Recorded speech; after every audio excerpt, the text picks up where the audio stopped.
fire the living shit out of the Indiana Fever. So Indiana Fever, and it's been my belief that they will freaking fire everyone.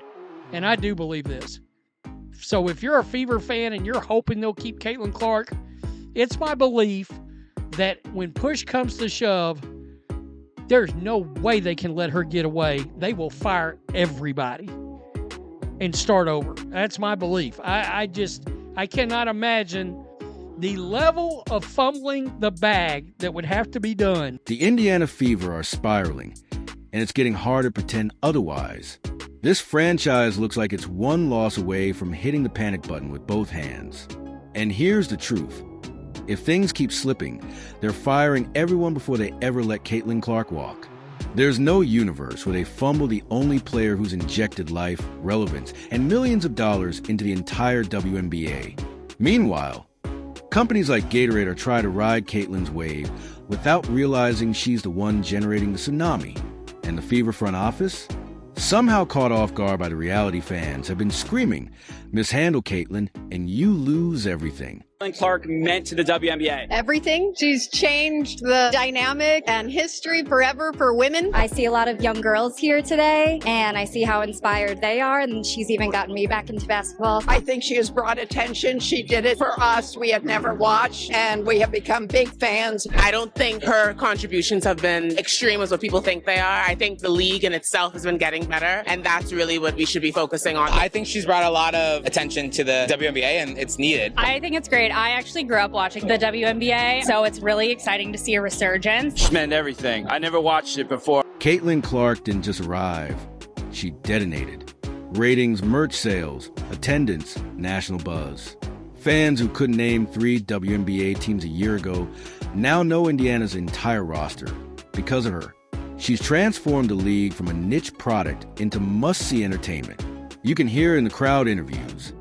Parents excited, little girls inspired, lifelong sports fans saying they return to basketball because Caitlin lit the spark.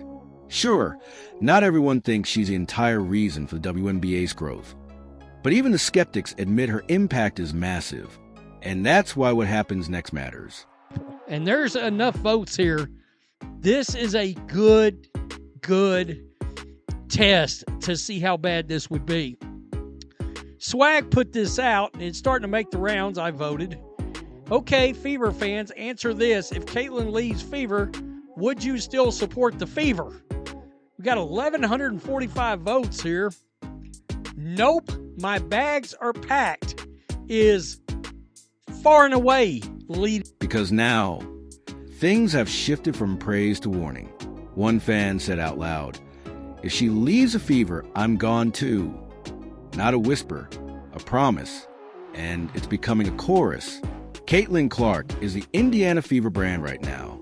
Without her, the team returns to irrelevance faster than you can say lottery pick.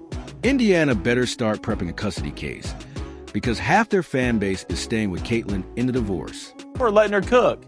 Eat dinner. I'm buying Powerade stock. Is it a play on, like, women shouldn't? No, they didn't do it on purpose. There's no way. How you came up with this and not in the back of your minds, like, oh, they're just going to be like, oh, it's women. She just needs to cook. Didn't think about that in the PR room. Look, I'm a big advocate of. And here's the proof. A poll from dedicated Fever fans, not casuals, not trolls, real supporters, asked one question. If Caitlin leaves, do you still support the Fever? The answer wasn't subtle. My bags are packed was winning by a landslide. These fans aren't tied to a city. They aren't tied to a logo. Their loyalty is portable. Wherever Caitlin goes, they go. They're not cheering for franchise. They're cheering for the phenomenon. Listen, NBA players make 50% of revenues. WNBA players make 9%. And now the merch sales are up 500% and attendance is up, 40%. So they're going to get a raise. There's no question. And I don't really care that the previous 25 years they didn't make a lot of money or lost money. I don't care. They're in the middle of a negotiation and they're on a heater. So it doesn't really matter. I've said this before. I made an investment for 5 years and it lost money. And I got about 6 months left in the investment. And in the last 6 months, they started making cash. I'm not bailing on the investment. I want to finally get my money back. So they're going to get a raise. They're finally turning a corner. But and negotiating in any business is all about current momentum. It's not about 12 years ago. It's about current momentum. Which brings us back to the Fever's coaching problem. Caitlyn's doing her job, saving the franchise financially and competitively. But it feels like the only person who hasn't noticed might be her coach. Somehow, the game plan always seems to favor someone throwing up bricks at 2 for 14 while Caitlyn gets scolded for taking a single tough shot. It's confusing at best, infuriating at worst. And fans aren't dumb. They can see when a generational talent is being micromanaged into mediocrity. Clark is a media driver. She is a ratings driver.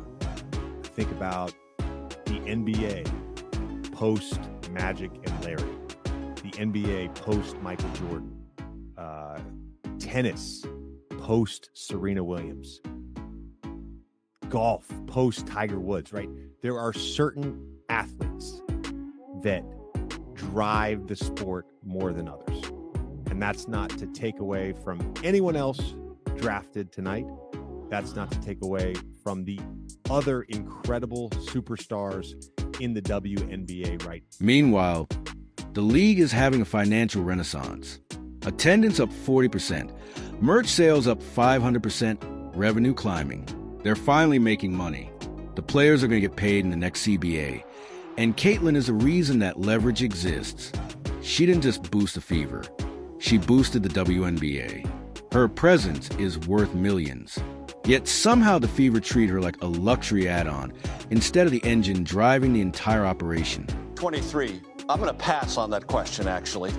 WNBA star Caitlyn Clark is transforming women's sports. She fills arenas night after night, and her games have smashed TV viewership records. And if you watch Clark play, well, it's not hard to figure out why. She makes deep three-pointers look easy.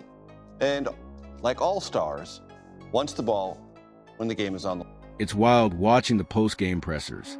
One player can't buy a bucket all night and gets praised for staying aggressive. But Caitlyn takes one late shot, and suddenly she's getting lectured. It's become performance art at this point. The fans aren't fooled. They see a coach who seems more concerned with humbling her rookie than maximizing her superstar. When your best player is your most limited player by design, that's not strategy.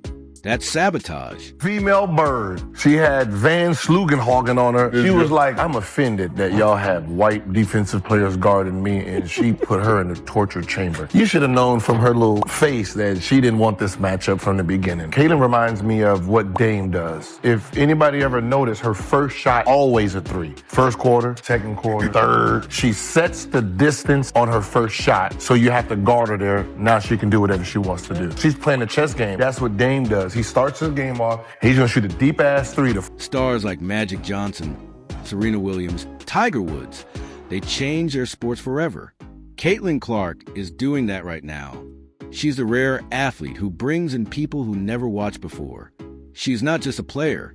She's an ecosystem. And that ecosystem is built on motion. These fans will migrate with her like monarch butterflies. They're not waiting to see if Indiana figures it out. They're preparing backup destinations in case the Fever decide to self-destruct.